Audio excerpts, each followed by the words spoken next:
thankful that we're together.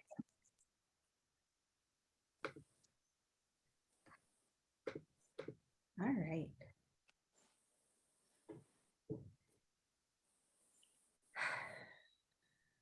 It is so wonderful to see you all gathered together.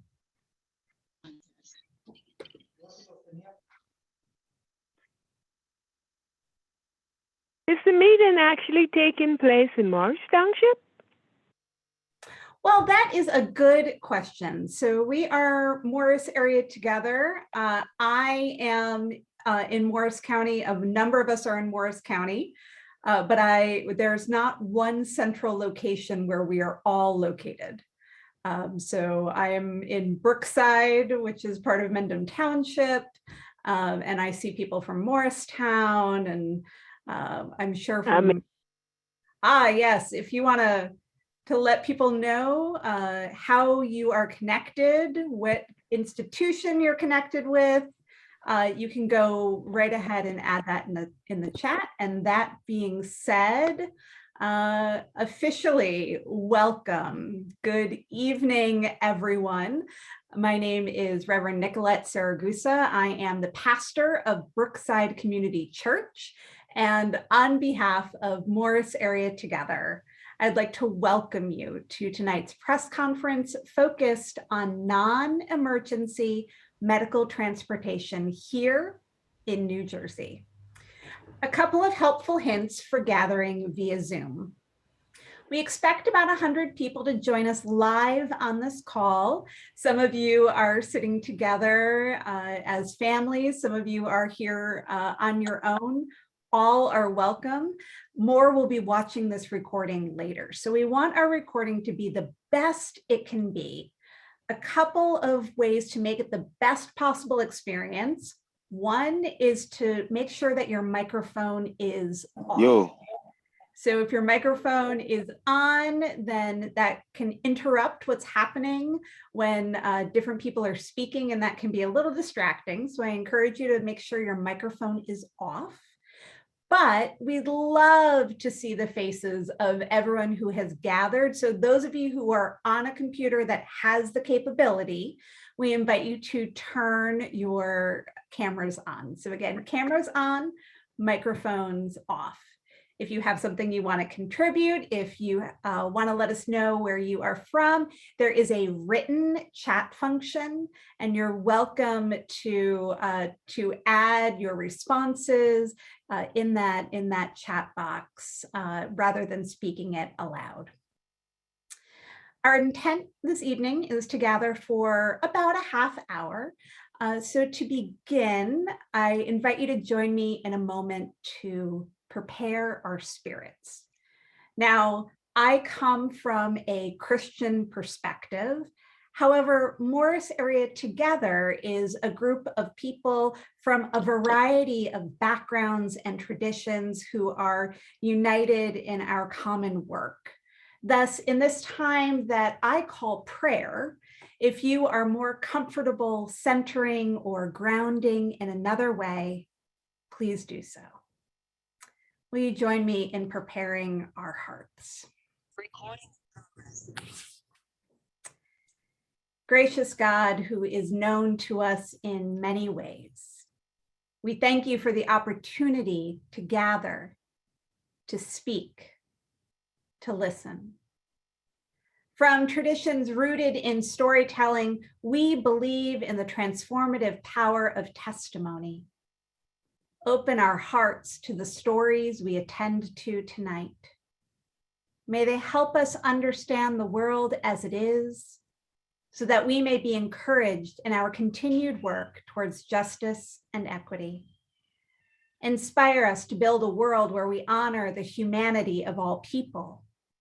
Yes, O God, a world where all your children are treated with dignity and respect, and so that each person has full, unfettered access to necessary resources and care.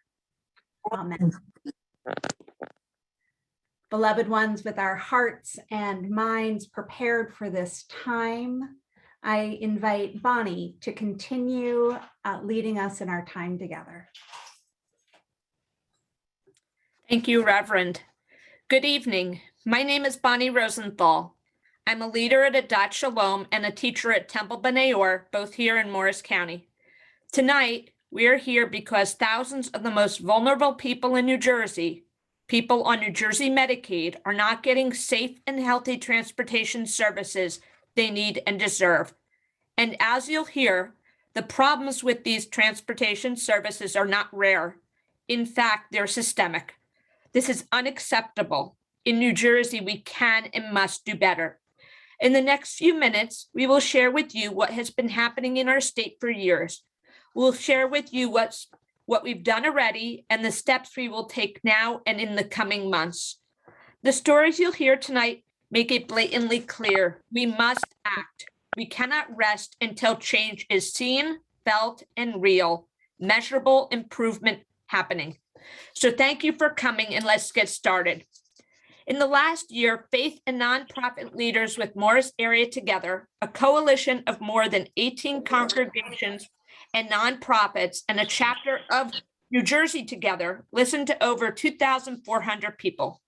One of the top concerns raised by individuals surrounded support for individuals with mental health and substance use issues. Investigated further, we heard countless stories from people expressing heartfelt anguish related to New Jersey's non-emergency medical transportation provider, ModivCare, formerly called LogisticCare. ModivCare riders shared how they missed medical appointments, were left outside, even during poor weather conditions, had to find other last-minute transportation back home, sometimes reverting to walking, including at times a distance. And we even heard individuals share how they were discharged from doctors' offices and/or substance use treatment programs as a result of repeated tardiness. Upon hearing these stories, we took action. Earlier this year, we reached out directly to ModivCare's CEO, Daniel Greenleaf. We met with him and his senior leadership team at that time. Executives, in fact, acknowledged that they knew there were real issues to be addressed here in New Jersey. And on May 10th of this year, during Morris Area Together's public launch, with an audience of over 650 people, Mr. Greenleaf pledged to partner with us to address ongoing issues with their service. It should have been a step in the right direction, a time to celebrate, but it wasn't. After our action, Mr. Greenleaf and ModivCare's team became unresponsive. They said they felt embarrassed, and although we tried to depolarize, we heard nothing. Nothing until last week when the company heard about our action. But we didn't stop our work despite communication having ceased during that time. We couldn't. We had heard too many stories from our congregations, from our friends and neighbors, from those we serve. As research continued over the few months, more stories were received. Each story was more pronounced, leaving one unable to deny the company's continued failures. We've now heard hundreds of stories, not only from ordinary people, but also healthcare providers and nonprofit organizations all throughout New Jersey. All these stories reveal a company consistently providing inadequate services to our fellow human beings, many whom are vulnerable. Just some basic numbers detailing what we mean. ModivCare's self-reported data shows their drivers were more than 30 minutes late over 400,000 times in 2020 alone, out of about 2 million round trips. Yes, I repeat, 400,000 times. In the first 6 months of 2021, they were late by that amount, 200,000 times.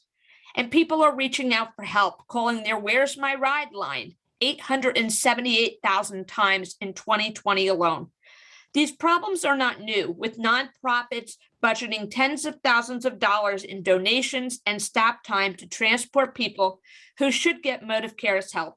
And with complaints, news articles, and government audits about this company's services in New Jersey for years, the problems continue. These stories and numbers are frightening. These are human beings we're talking about. Change must be made, not yesterday, not tomorrow, now. So we are willing to continue to engage ModivCare directly. We responded to their emails this week and agreed to meet with them again. But so far, we haven't been offered a date or time. We hope communication will be forthcoming and progress thereafter. but we cannot afford to wait on them either. So the focus tonight, our hoped for outcome to this press conference and the steps we take in the next few months is that the state, that's New Jersey, and particularly the Department of Human Services, will take action. We need improvement now for those on New Jersey Medicaid, and we need a sustainable solution that improves this over $100 million contract for the long term. And the timing could not be better. ModivCare's contract with the state of New Jersey ends in 2022. The state will issue a request for proposals for the next 5 years early in 2022. And so the Department of Human Services can take steps now to make this contract and the accountability it provides for taxpayers even stronger. Think, what if this was you or a family member? Let us not forget how easy it would be for any of us to be in this situation of needing such transportation. I have personally never needed such transportation until 2019 upon sustaining an injury. We must handle this matter with the utmost concern, providing respect and dignity to everyone. Because ultimately, don't we all expect that? And shouldn't we all receive that? As you watch the video with the stories of those who are directly affected, think, what if that person was your mother, wife, daughter, client, constituent? What if that person was you? We're all just one step away.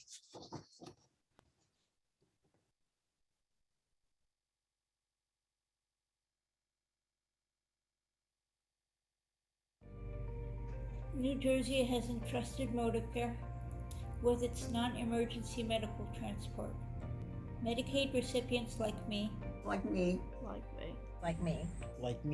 rely on ModivCare to get to appointments on time and receive the care we need. Unfortunately, too often that is not what happens. Here is my story. here is my story. Here's my story. Here's my story. Here's my story. This is my story. When I first started using them, like I said, I was pre-warned by people to make sure you set your appointment at least an hour earlier than it was. And then the drivers would either show up late and get me to appointment on time because I said it was an hour earlier. Otherwise, I would have been late for appointments. And other times they would show up like incredibly early, and then I'd be there hours before the appointment. Being late was much more common. One of the serious problems I had was my appointment was 10 minutes. So I think I'd set my pickup an hour later. So an hour later, no pickup. Half hour later, I called them. So they sent another driver out, and they couldn't find the place, which they found in the morning. And I talked to the driver, gave explicit directions, couldn't find it. So eventually they started sending Ubers. I got the third Uber, but they had already called the fourth Uber. This was about 3.5 hours after my scheduled pickup, and I never used them again after that. I suffer from anxiety, depression, and bipolar, and standing around waiting and wondering if they were going to show up, when they were going to show up, it caused me more anxiety than it was worth trying to go to the doctor's appointment. It got to the point where I could only make appointments that I could walk to. The stress that it was causing me was actually making me physically ill. My name is Cheryl Tornator. I live in Lake Hiawatha. I'm a client of ModivCare Logistic Care, and I'm not happy with them. When I started using Logistic Care, it was good for like about a year, and then everything went sour. They didn't pick me up. They left me out in the snow, the heat, you name it. They left me at doctor's offices, everything. Twice they had to call an Uber because they couldn't get nobody to pick me up. 2 months ago, they were supposed to pick me up at 1:30.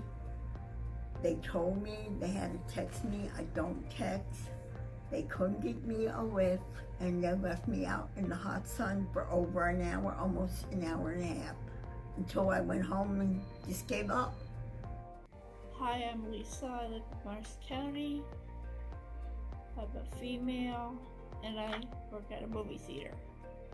I used ModivCare for at least 2 years. Maybe a year ago, they didn't pick me up on time, and I was late for my appointment, and then the doctor said I can't come in because I was late. It was 6 months ago. I made an appointment with ModivCare and I was done with my appointment, but they left me there stranded because I was finished, but they left me. I told them what time was the appointment and when I was going to get finished, but they left me anyway stranded, so I had to find somebody else to pick me up. I have about 3 or 4 people dropping me off and picking me up for my appointments. All people from my church. I'm Mary Grunmeyer, and I currently live on Speedwell Avenue in Morristown. I've been using LogisticCare since 2012. LogisticCare, now ModivCare. I had gone for blood work in Denville on Route 10, and I couldn't get there by bus, so I used LogisticCare. I was supposed to be picked up, I believe, at 2, and then they never came back. I had to hitchhike on Route 10 because LogisticCare didn't pick me up. I mean, when I'm stranded someplace, it's not good, especially on a day like today when it's 100 degrees outside. And it's just, I want to sit down and cry. And unfortunately, I don't always have a place to sit down. So I can't always just sit down and cry. My name is Vicki Levine, and this is my experience with LogisticCare and LotusCare. Most recent is that I had a dentist appointment. They failed to show up to bring me to my dentist appointment. The dentist told me that I could come in later, and they told me they were coming for me, and they never showed up. That was twice in one day. They were able to give me a cancellation the next day, and they brought me to the dentist, and I verified that they would be picking me up, and the dentist verified they'd be picking me up, but no one ever showed up to pick me up. The dentist's office actually had to close, and she was on the phone with LogisticCare for quite a while, and they said they were picking me up, and they never showed up. I had to go next door to a pizza parlor, a very busy pizza parlor on a Friday night, so they told me to call them back. They were trying to get somebody, and when I called back, I was on the hold for 20 minutes, and they told me that they were still trying to get somebody, and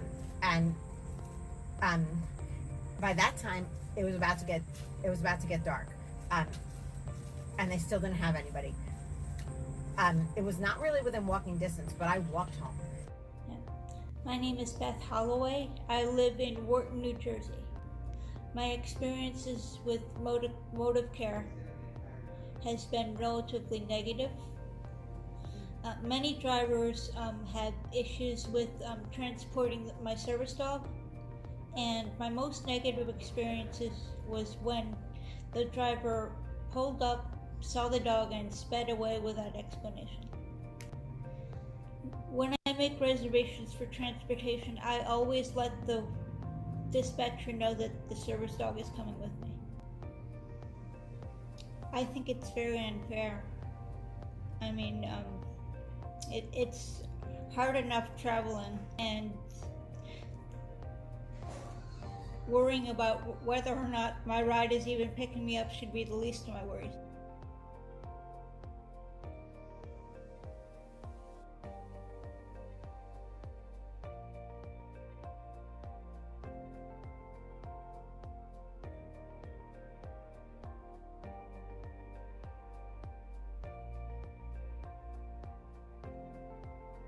LogisticCare lacks 2 things: logics and caring. And I think if they had both of those, it might be a very different story. It makes me feel sad because they're supposed to help people and they're not doing everything they can to help people. It's not working. We need more help, and we need people that can help us, not people that give us the runaround. I've been given the runaround completely. I would like ModivCare to provide transportation and do its job. It makes me feel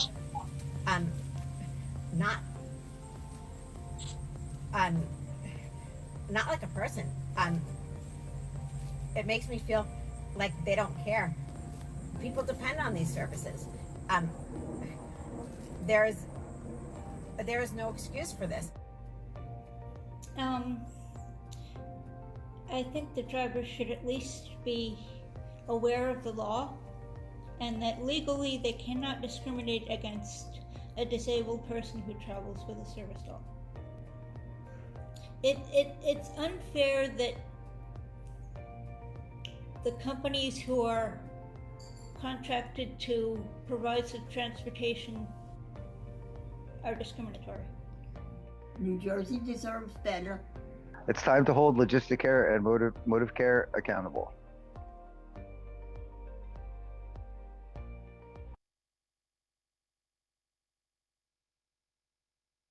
Hello, I am Marnie Collar, and I've been involved with Morris Area Together, working toward helping those with mental health issues and addiction problems.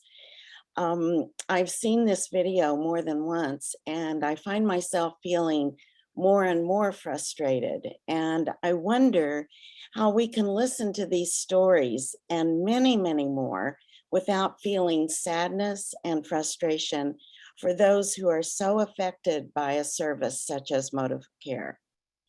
This is not about numbers and statistics.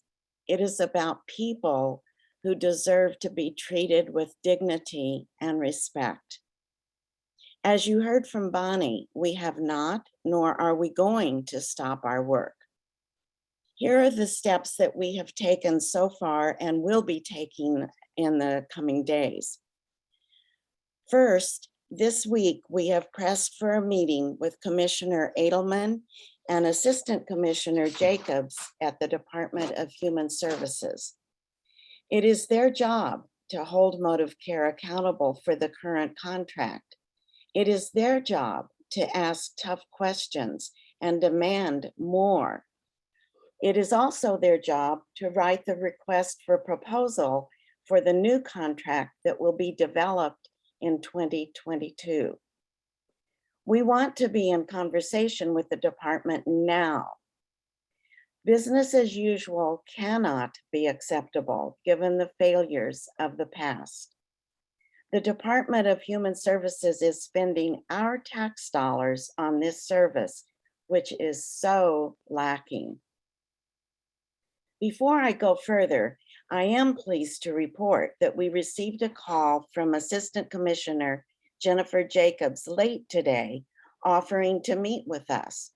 She said that she is eager to meet and hear our stories. She shared that ModivCare was put on a corrective action plan by the state in recent months. We will see what that looks like and what it will mean for the people who need transportation.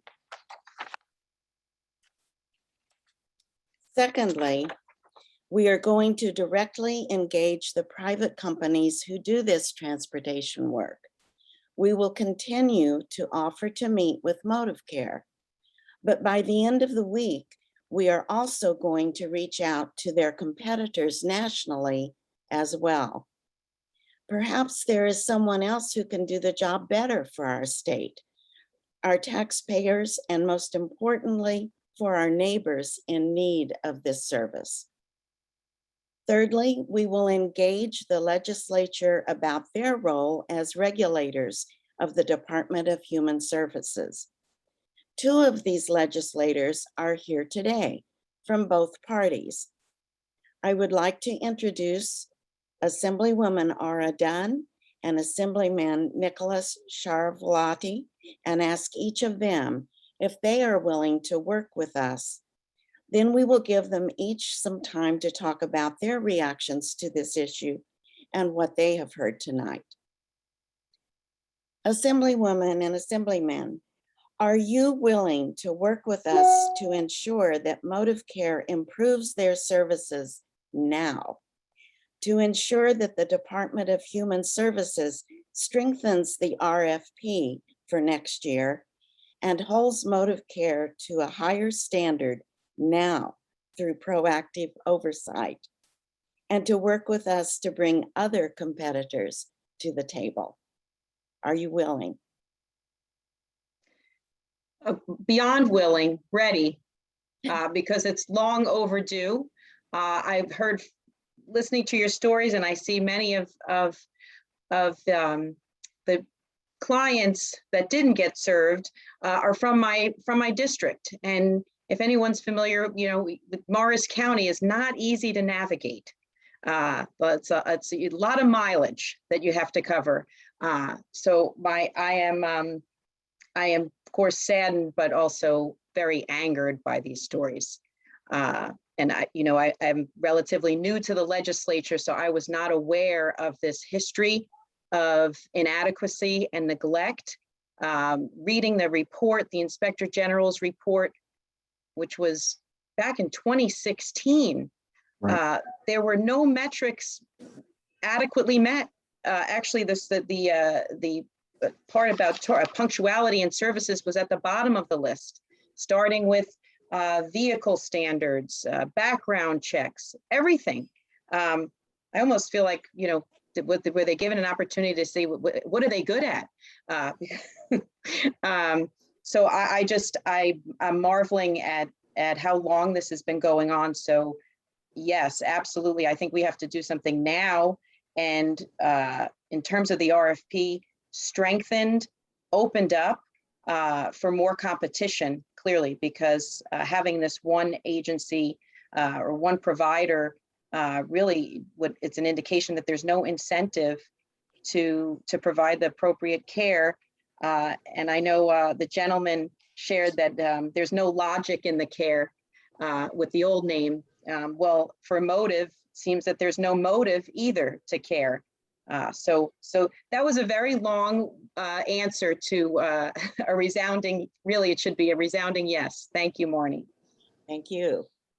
Marnie, first of all, thank you for the opportunity. The short answer is absolutely yes. I think the longer answer is you, the advocates and the clients have been working tirelessly. When I joined the legislature 6 years ago and they put me on Human Services Committee, I went right to the speaker and said, sir, economic development, real estate development, higher education, transportation, these are things I know.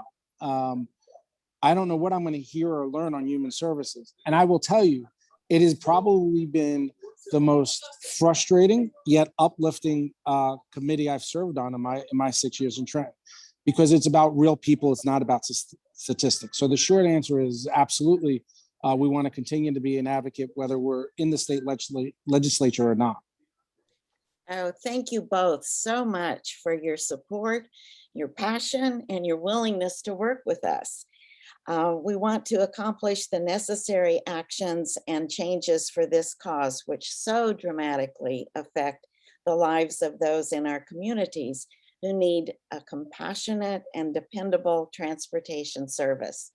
So thank you for being with us, and thank you for your responses. I would like to pass it now to Reverend Allison Miller to close us out tonight. Reverend Miller, can I just jump in for 1 second? I'm sorry. I just want to say, I know most of the people on this call from Morris area together. I just want to say that Aura Dunn is a fantastic member. She's a fantastic advocate. I know we're not members of the same party, but when you look in Trenton, you think of intelligent, compassionate, forceful individuals. She's always on top of my list. So I just want to share that with her constituents who happen to be on this call. But thank you, Reverend. I apologize. Not at all. In fact, we are delighted to be advocating for an issue that so clearly has bipartisan support. So thank you for adding those words. Thank you, Marnie. Thank you, Assemblywoman Dunn, and thank you, Assemblyman Sharavalati. We're glad that you're all here. My name is Allison Miller. I'm the minister of the Morristown Unitarian Universalist Fellowship and part of the core organizing team of Morris Area Together. And what has brought such broad bipartisan support into this room, it is that the issue we talk about tonight, transportation to healthcare and mental health care appointments, is impacting some of the most vulnerable people our neighbors, our family members, our members of our congregations, and members of our towns and county. Now, you might wonder whether Morris Area Together was started around this issue, but no, actually, we were started to be able to mobilize people and power and money to make a difference around the issues that impact the broadest swaths of our community. And we began by listening to thousands of residents, and 3 issues emerged: inequalities and racial disparities in criminal justice, inadequate affordable housing, and access to services for mental health care and addiction. And tonight, we're focused on that last issue. We've heard story after story from individuals in our congregations, from nonprofits that serve our communities, from healthcare providers, from family members, and actually even from ModivCare. They shared with us that the services here in New Jersey were going so unwell that they tasked an individual to try to fix things. But we don't consider not responding to us for 5 months a sincere effort. We don't consider 400,000 rides being late in a year a sincere effort. So again, it's in the statewide data, it's included in audits by the federal and state government, and the stories we've shared, and even the stories ModivCare shares. There were some excuses about the pandemic creating delays, but the issue we're talking about tonight impacted us long before the pandemic, and the statistics bear that out. You heard on that video, it's a systemic issue. It pained me to hear stories like the woman who shares that a ride sees she has a service dog, and so the ride speeds away. Or the gentleman sharing that people who use ModivCare coach one another to have the drivers come an hour early so they have a prayer of arriving on time. This is clearly a systemic issue, and it's brought us here tonight. And that's why we're reaching out to state legislators and state commissioners. That's why we're holding a press conference. And that's why we didn't just let the issue go after our launch in May of 2021.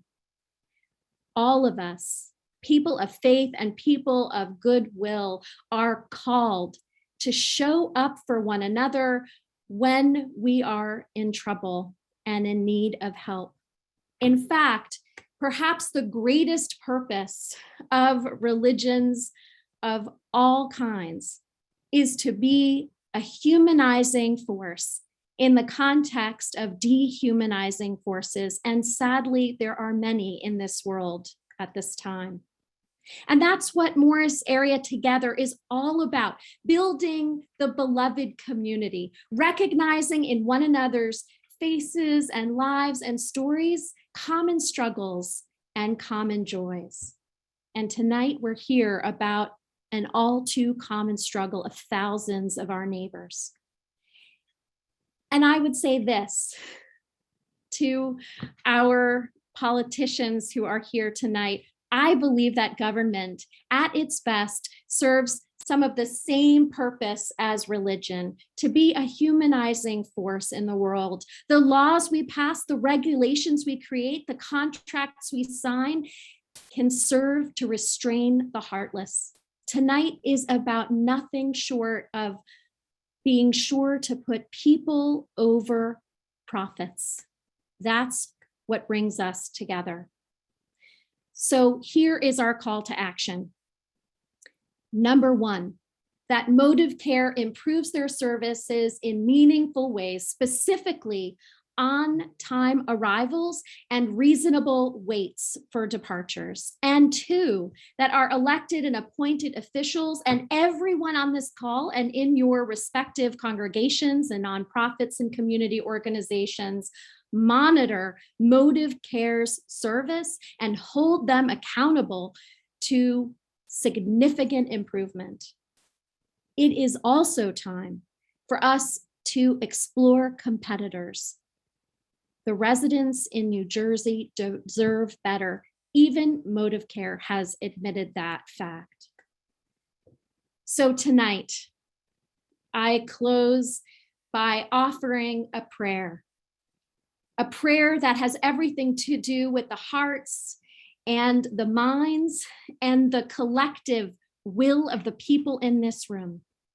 May our words and may the stories that we have shared tonight in this room not be kept in this room. May they be spread in halls where people are making decisions. And may next year, when we gather, we can tell a new story, that thousands of people who are in need of rides are arriving on time for appointments and not losing healthcare services, that politicians and pastors and people of goodwill and all of us rose up and said, it is time that our businesses rise to the needs of our people, that we must have business plans that work, that create healing, that promote the well-being of our community. Amen and blessed be, and may it be so.